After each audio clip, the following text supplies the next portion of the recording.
Hashtag the GES crew. Since you being a parent of two, how did you monitor your kids? Their programming, their TV program when they watch. Well, we watch a lot of TV together. We watch movies because I'm just a big movie guy. My house set up for movies. I always try to have it that way. So we spend a lot of time in family time. And the one thing about my kids, I tried to provide a balanced life for them so they could understand just knowing that this is entertainment, because they know we don't live like this. And that's the conversation.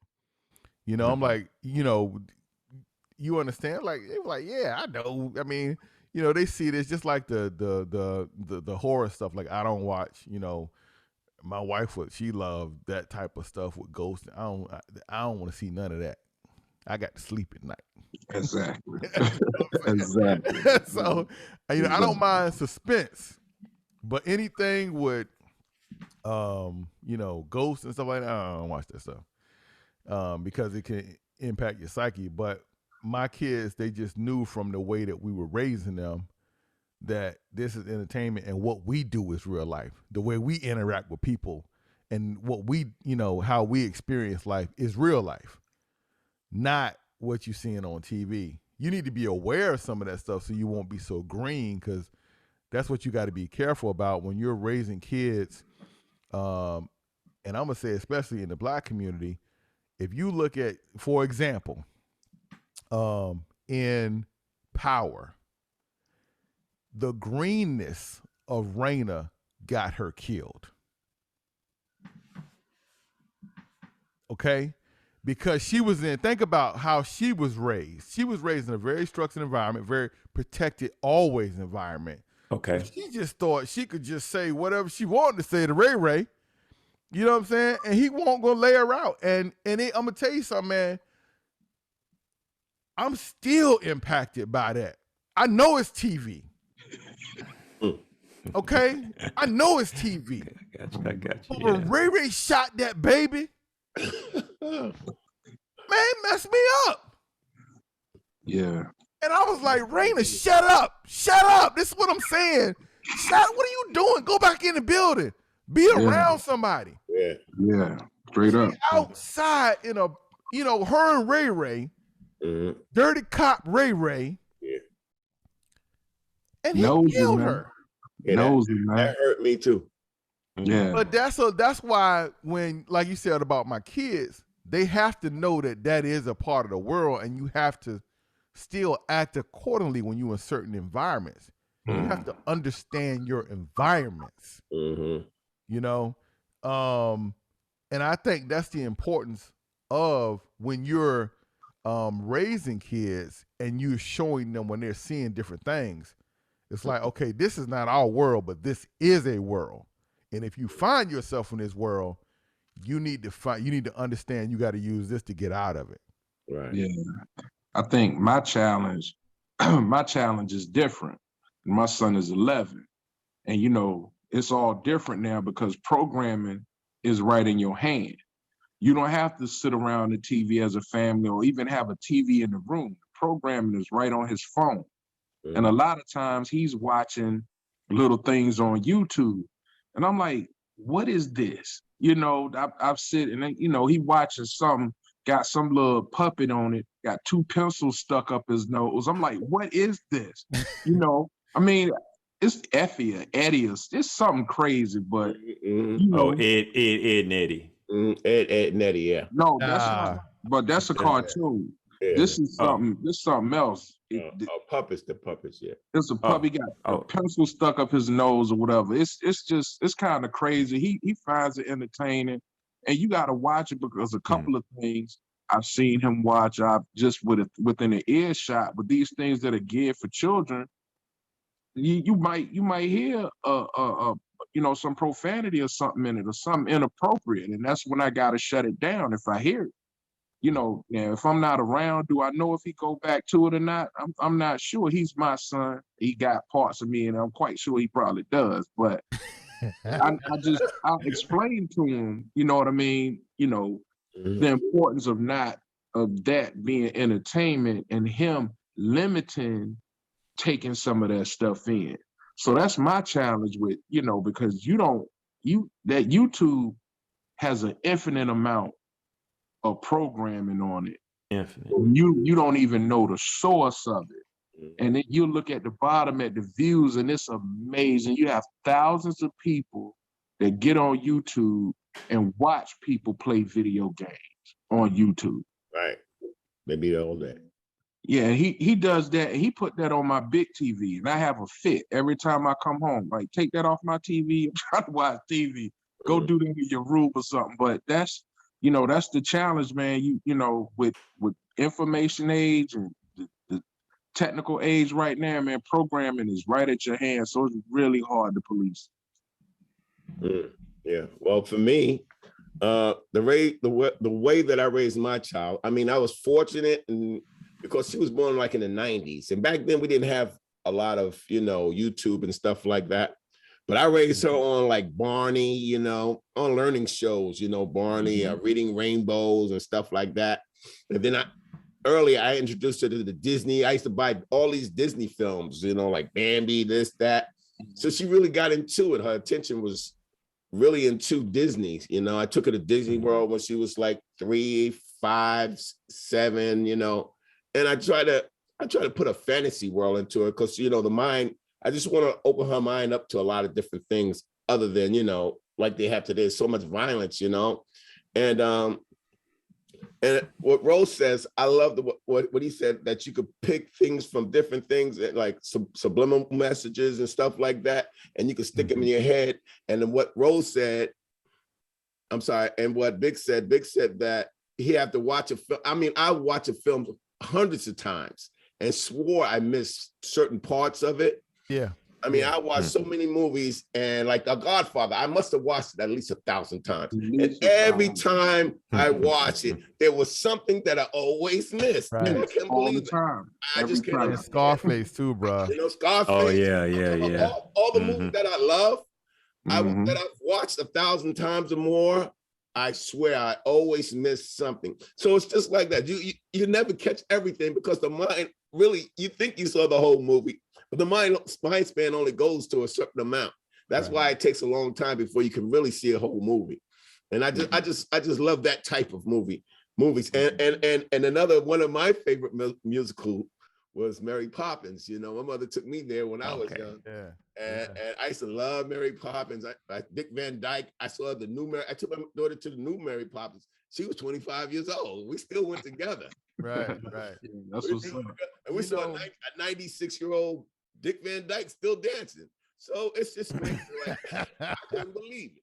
So it's always great you learn different things from different movies. I don't care if it's this. I mean, I don't care if it's like old movies, middle movies, or new movies. You always learn different things. That's what I think.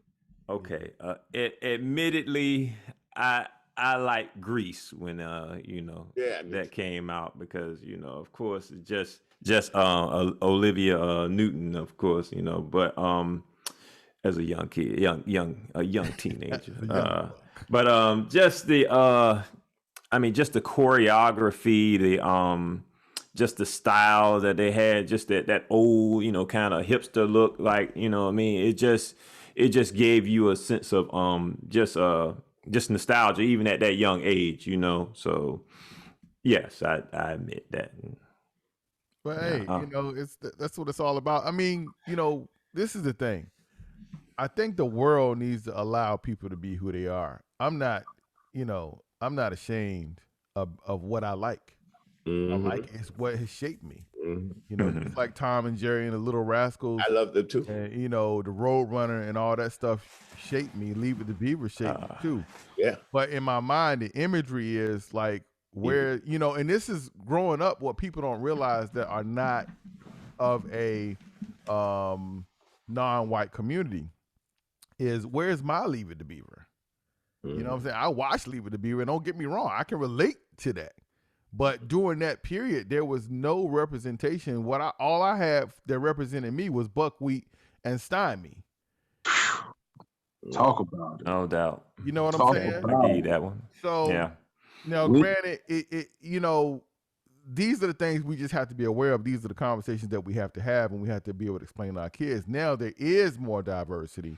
There is more exposure. You know, we were able to have, you know, That's So Raven and what was that?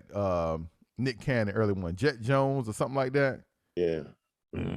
Oh well, yeah, something like that. And then, you know, Corey. So it's good that now that, I mean, you know, we were in a special period growing up.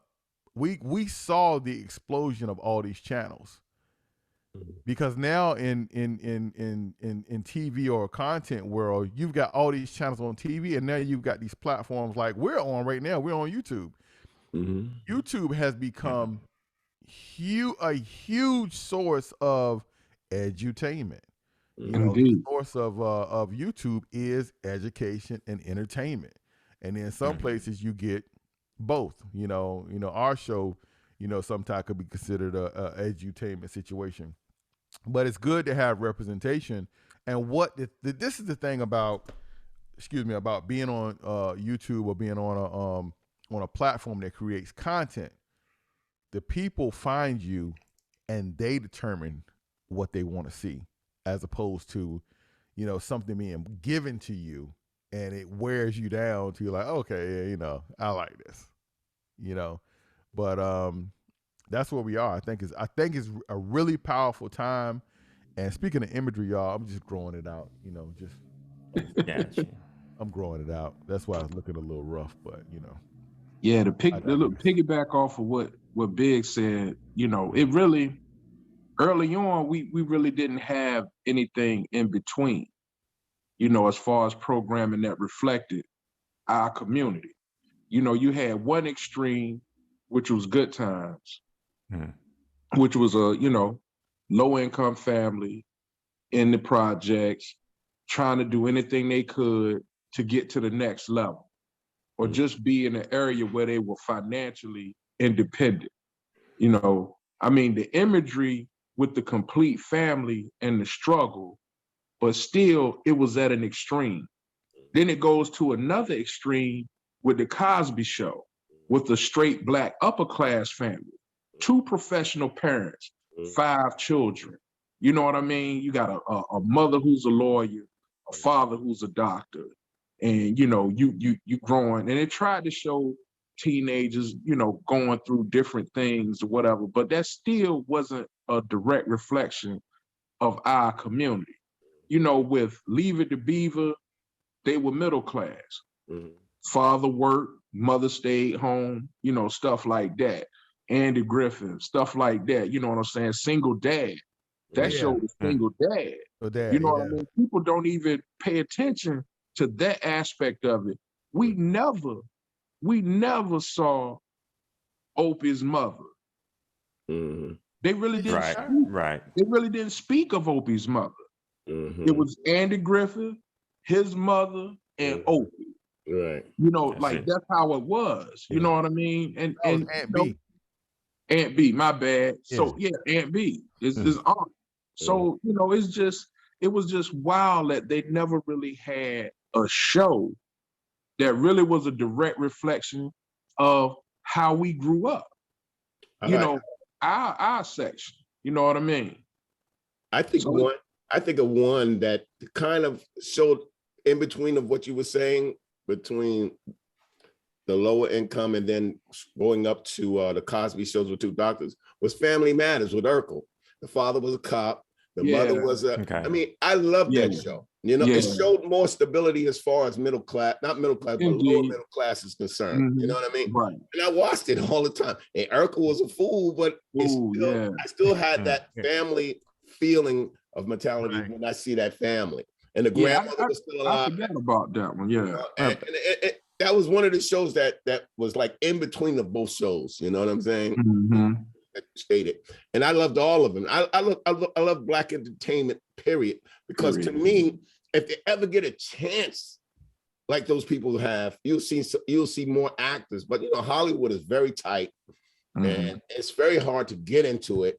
You know, and if you do make it, a lot of those people that make it don't like to pull other people in because they might get kicked out. So it's really a game. So I have to accept it in my lifetime, and which is, to me, I think is good. I hope that it can get better and better. And it seems like it's getting better with Tyler Perry and everything else. But I think that just for the little bit that I've endured, I think it was wonderful, because I don't know. It could have been better, it could have been worse, but to me it was good. To me. I mean, I don't know. The only thing about Family Matters, only thing about Family Matters was when it was on. Yeah. And Family Matters came on a Friday night. Right. I think it was 8:30 was the slot. 8 o'clock or 8:30. Right. You know, Friday night families might be out. It really was different. It wasn't as accessible. Right. It wasn't like on a Thursday or Wednesday where everybody would be home. Right. You know, kids around the TV, you only got till like Monday nights or 9:30 before you go to bed. You know what I mean? Mm-hmm. Well, Friday night, you either at a football game or, families go out to eat on Fridays, things like that. So it really, they presented it, but it wasn't really presented to our audience as a whole, I don't think. It made it more difficult.